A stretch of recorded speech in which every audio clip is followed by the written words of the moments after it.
નમસ્કાર મિત્રો, જય સોમનાથ.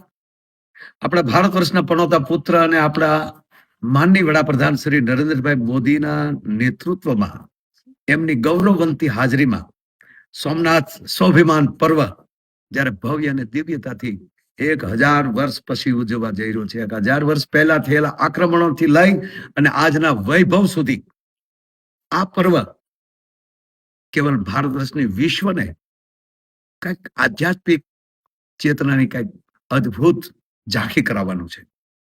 જ્યારે આપણા વડાપ્રધાન શ્રી નરેન્દ્રભાઈ મોદી આધ્યાત્મિક રીતે પણ સોમનાથ સાથે કંઈક ને કંઈક જોડાયેલા છે.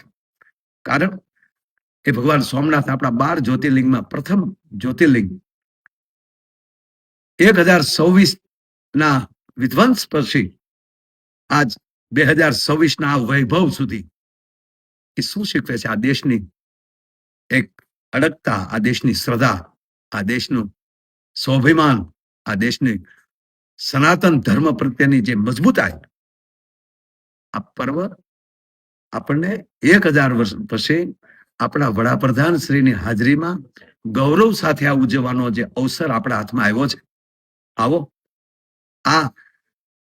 આ પર્વથી વિશ્વને સનાતનતાની શક્તિનો માર્ગ મળવાનો છે અને એ માર્ગના પંથે આપણે પણ સાથે બધા જોડાઈએ અને ભગવાન સોમનાથ, આપણો સોમયોનાથ, એ પણ આપણી ગરવી ગુજરાતને એક અદ્ભુત, આપણું આનાથી બીજું તીર્થ ન હોઈ શકે એવા આપણા ભગવાન સોમનાથને જય જયકાર કરીએ અને આ પર્વમાં આપણે આવવાનું ચૂકશો નહીં. જય સોમનાથ.